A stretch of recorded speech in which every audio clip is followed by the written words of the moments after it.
వి gold trusted gold buyers తాకట్టులో ఉన్న బంగారాన్ని విడిపించి ఈ రోజు ఉన్న మార్కెట్ ధరకే కొనబడును. మరిన్ని వివరాలకు సంప్రదించండి 77107720. 1290 కోట్ల వ్యయంతో కూడా పశ్చిమ ప్రకాశం జిల్లా ప్రజలు దాహార్తి తీర్చే కోసం జలజీవన్ పథకాన్ని ఈరోజు శంకుస్థాపన చేయడానికి కూడా మార్కాపురం వస్తున్నారు డిప్యూటీ సీఎం పవన్ కళ్యాణ్. కానీ పవన్ కళ్యాణ్ రాక ఏమో కానీ ఇక్కడ ఫ్లెక్సీలు రగడైతే మనం చూడవచ్చు. నిన్నటి వరకు కూడా ఒక ఫ్లెక్సీ లేనటువంటి జనసేన నేత మాజీ మంత్రివర్యులు బాలినేని శ్రీనివాసరెడ్డి ఫ్లెక్సీలు ఈరోజు ఉదయం కల్లా కొన్ని వందలు వెలిసిన పరిస్థితి అయితే కనిపిస్తుంది. మనం విజువల్స్లో చూస్తున్నాం. ఇక్కడి నుంచి సభాస్థలి వరకు కూడా అడుగడుగు కూడా బాలినేని శ్రీనివాసరెడ్డి, మాజీ మంత్రి బాలినేని శ్రీనివాసరెడ్డి, అదేవిధంగా జనసేన నాయకులు, అదేవిధంగా స్థానిక ఎమ్మెల్యే అయినటువంటి కందుల నారాయణ ఫ్లెక్సీలు కూడా అధిక సంఖ్యలో వెళ్తున్నాం. ఇప్పుడు కాకపోతే ఒక ప్రత్యేకమైన ఏంటంటే ఇక్కడ ఫ్లెక్సీలో మనం చూస్తున్నాం.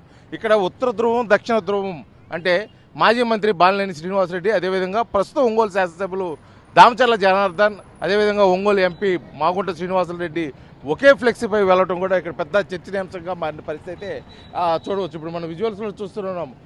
ఇప్పటి వరకు కూడా వీరు ఒక సభను పంచుకున్నట్టు కానీ కూటమిలో చేరిన తర్వాత మాజీ మంత్రి బాలినేని శ్రీనివాసరెడ్డి, అదేవిధంగా దామచర్ల జనార్దన్ ఒక సభను పంచుకున్నాడు కానీ అంటే ఈ కొన్ని నెలల వ్యవధిలో ఎక్కడా కూడా ఒక కార్యక్రమంలో హాజరైనట్టు కానీ. కాకపోతే ఈరోజు హాజరవుతున్న ఈ నేపథ్యంలో కూడా బాలినేని శ్రీనివాసరెడ్డి ఈ కార్యక్రమానికి వస్తే దామచర్ల జనార్దన్ వస్తాడా అని చెప్పేసి ఒక పెద్ద క్వశ్చన్ మార్క్ అయితే ఉంది. అదేవిధంగా దామచర్ల జనార్దన్ వస్తే బాలినేని శ్రీనివాసరెడ్డి వస్తాడా రాలేదని అదొక పెద్ద క్వశ్చన్ మార్క్గా వెలిసింది. కాకపోతే ఈ కార్యక్రమం ఇటు పరిస్థితుల్లో విజయవంతం చేయాలని చెప్పేసి ఇటు జన సైనికులు అయితే గట్టిగా కృషి చేస్తున్నారు. అదేవిధంగా జనసేన నాయకులు కూడా ఈ కార్యక్రమాన్ని ఇటు పరిస్థితుల్లో విజయవంతం చేయాలని చెప్పి కూడా చూస్తున్నారు. కాకపోతే ఇప్పటివరకు మనకు అందిన సమాచారం బాలినేని శ్రీనివాసరెడ్డి కానీ ఈ కార్యక్రమానికి కానీ వచ్చే పక్షంలో కొంతమంది మంత్రులు, అదేవిధంగా కొంతమంది శాసనసభ్యులు అంటే మొదటి నుంచి కూడా బాలినేని శ్రీనివాసరెడ్డి కూటమిలోకి రావడానికి వ్యతిరేకిస్తున్న వారు కూడా ఈ కార్యక్రమానికి గైరు హాజరయ్యే అవకాశం ఉందని చెప్పేసి కూడా సూచాయకు తెలుస్తున్న పరిస్థితి.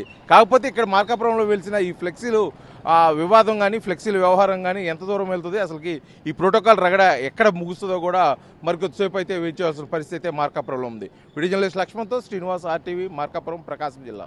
తెలుగులో న్యూస్ కి ఫాస్టెస్ట్ యాప్ ఇప్పుడు టోటలీ న్యూ అవతార్లో జస్ట్ 5 seconds లో complete news.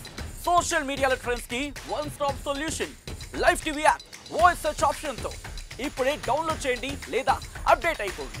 App link description లో ఉంది.